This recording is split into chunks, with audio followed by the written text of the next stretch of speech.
تو قرآن کہتا ہے کہ شیطان تمہیں مجبور نہیں کر سکتا، زیادہ سے زیادہ دعوت دے سکتا ہے، زیادہ سے زیادہ تمہیں لبھا سکتا ہے کہ یہ کام کرو مزہ آئے گا، بس۔ اب تم جب اس کی بات مان لیتے ہو تو مانتا کون ہے؟ تو تمہارا نفس امارہ، یہ نفس جو گناہوں کا حکم دینے والا ہے وہ مانتا ہے بات شیطان کی، اور جو آگے ڈٹ جائے کہ نہیں ہزار کا ہے شیطان لیکن میں نہیں مانتا اس کی بات، تو وہ شیطان اس کے آگے بالکل ڈھیر ہو جاتا ہے۔ تو ان النفس لامارۃ بالسوء، یہ نفس ہے جو انسان کو برائیوں کا حکم دیتا ہے۔ لیکن جب اللہ تعالیٰ کے فضل و کرم سے، کسی نیک بندے کی صحبت سے، کچھ وعظ و نصیحت سے جب بندہ نفس امارہ کو سمجھ لیتا ہے کہ یہ مجھے تباہی کے راستے پر لے جا رہا ہے، بربادی کے راستے پر لے جا رہا ہے، تو اب اس کے اندر ایک خود وہی نفس جو اس کو برائی کی طرف آمادہ کر رہا تھا، اس کے اندر ایک تبدیلی یہ پیدا ہوتی ہے کہ پہلے تو برائی کرتا تھا اور کان پر جوں بھی نہیں رینگتی تھی۔ حدیث میں آتا ہے کہ جب اللہ بچائے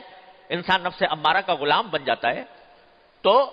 اگر اس کو کبھی خیال آئے بھی کہ یہ گناہ کا کام ہے، اول تو خیال آتا نہیں، اگر آئے بھی تو اس طرح اڑا دیتا ہے اس کو جیسے ناک پر سے مکھی اڑا دی، اس کا دل میں اس کی کوئی وقت ہی نہیں رکھتا اگر گناہ کا خیال آئے بھی کہ یہ کام گناہ ہے جو میں کر رہا ہوں۔ لیکن جب اللہ والوں کی صحبت سے، جب واعظ و نصیحت سے، قرآن و سنت کی تعلیمات سے قریب ہو کر جب بندہ آگے بڑھتا ہے تو اس وقت پہلی تبدیلی تو یہ پیدا ہوتی ہے کہ گناہ کو گناہ سمجھتا ہے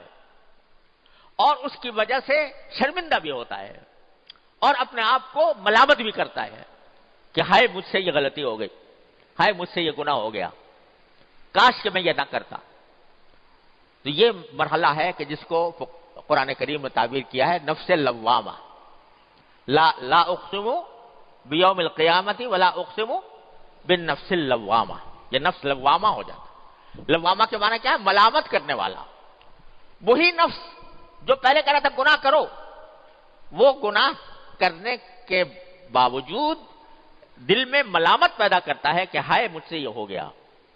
ندامت پیدا ہوتی ہے۔ تو اس کا نتیجہ کیا ہوتا ہے کہ آدمی پھر استغفار کی طرف مائل ہوتا ہے کہ ہائے مجھ سے ہو تو گیا لیکن اے اللہ مجھ سے غلطی ہو گئی، میں گنہگار ہوں، میں اقراری مجرم بن کر آپ کے سامنے حاضر ہوں، اے اللہ اپنے رحمت سے مجھے معاف کر دے کہ مجھ سے یہ گناہ ہو گیا، آئندہ کے لیے توبہ کرتا ہوں، آئندہ نہیں کروں گا۔ تو نفس لوامہ جو ہے وہ انسان کو نفس امارہ کی گرفت سے رفتہ رفتہ چھڑاتا ہے، رفتہ رفتہ چھڑاتا ہے۔ کس طرح چھڑاتا ہے کہ وہ آدمی جو ہے اس کے دل میں اب ندامتیں پیدا ہو رہی ہیں، پشیمان ہو رہا ہے اور آہیں بھر رہا ہے، اللہ کے سامنے بیٹھتا ہے تو رو رو کر اس سے مانگتا ہے کہ اللہ مجھ سے غلطی ہو گئی مجھے معاف کر دے، یا اللہ مجھ سے غلطی ہو گئی مجھ سے معاف کر دے، استغفار کرتا ہے۔ استغفار کرنے والا سمجھ لو کہ الحمدللہ نفس امارہ کی سلطنت سے نکل آیا، اب وہ اس کے دل میں ملامتیں پیدا ہونی شروع ہو گئی ہیں، اب اس کے دل میں ندامتیں پیدا ہونی شروع ہو گئی ہیں، اور جتنا جتنا ندامت کرتا جائے گا اتنا ہی اللہ تبارک و تعالیٰ کے قریب ہوتا جائے گا، جتنا استغفار کرتا جائے گا اتنا ہی اللہ تعالیٰ کے قریب ہوتا جائے گا۔ استغفار اور توبہ ایسی چیز ہے جو بڑے سے بڑے گناہ کو پانی سے دھو دیتی ہے، اس واسطے نفس لوامہ ہے تو یہ بہت غنیمت بات ہے۔ اگر گناہ کو گناہ سمجھ رہا ہے، اس پر نادم ہے، شرمسار ہے، اللہ کے سامنے استغفار کرتا ہے تو الحمدللہ سمجھو انشاءاللہ قدم بڑھ رہے ہیں، آگے کی طرف بڑھ رہے ہیں۔ یہ نفس اب لوامہ ہو چکا ہے۔ اللہ بچائے بری بلا یہ ہے کہ چوری اور سینہ زوری، کہ آدمی گناہ کرے اور اس گناہ کو صحیح سمجھے، کوئی دوسرا اگر ٹوکے بھی تو کہے گی تم دقیانوسی باتیں کر رہے ہو، تم پرانی باتیں کر رہے ہو، اب تو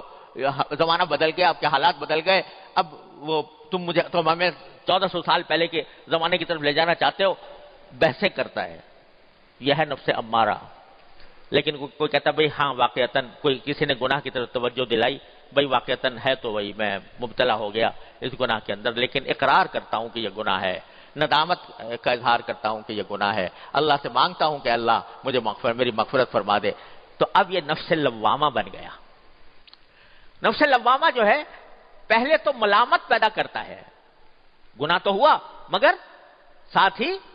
دل میں ملامت بھی ہوئی، پہلے تو ملامت پیدا کرتا ہے۔ یہ ملامت انسان کو مجاہدے پر آمادہ کرتی ہے بعد میں۔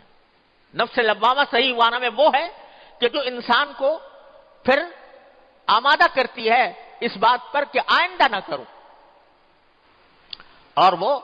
اس کے لیے مشقت مجاہدہ کرتا ہے، مشقت۔ دل تو چاہ رہا ہے لیکن آدمی اپنے آپ سے کہتا ہے کہ دیکھو کتنی مرتبہ مجھ سے یہ غلطی ہوئی ہے اور میرے دل نے مجھے ملامت بھی کی ہے، میں نادم بھی ہوا ہوں، میں نے استغفار بھی کیا ہے، لیکن پھر بھی میں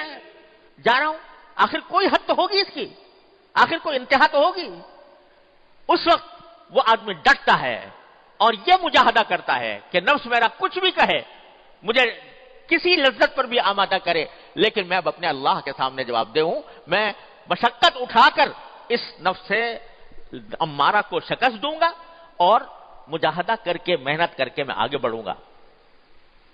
تو جب یہ مرحلہ آ جاتا ہے تو جاہدوا فی سبیلہ، اللہ کے راستے میں جہاد شروع ہو گیا، اللہ کے راستے میں مجاہدہ شروع ہو گیا، اور انسان جو ہے وہ اس پر ڈٹ گیا، کچھ ہو جائے مگر اللہ کے ساتھ اللہ کی نافرمانی نہیں کروں گا، یہ دل میں اس کے داعیہ پیدا ہوتا ہے۔ تو نفس لوامہ اس کو لے جاتا ہے گناہوں سے بچنے کی طرف، مجاہدے کی طرف، کہ مجاہدہ کروں گا۔ جب یہ مجاہدہ چلتا رہتا ہے تو شروع میں ایسا ہوتا ہے کہ انسان کی اپنے نفس اور شیطان سے کشتی ہوتی ہے، مقابلہ ہوتا ہے، اور مقابلے اور کشتی میں کبھی اس نے ڈھا دیا کبھی اس نے ڈھا دیا، کبھی یہ غالب آ گیا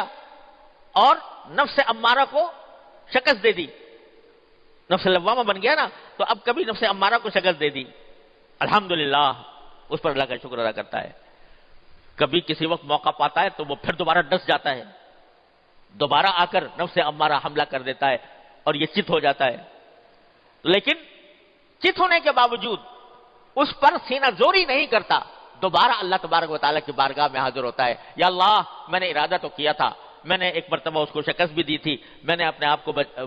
مجاہدہ کرنے پر آمادہ بھی کیا تھا، لیکن پھر میں مبتلا ہو گیا اپنے نفس کے، یا اللہ مجھے معاف کر دے، یا اللہ مجھے معاف کر دے۔ تو کیا ہوتا ہے کہ جب استغفار کثرت سے کرتا رہتا ہے بندہ،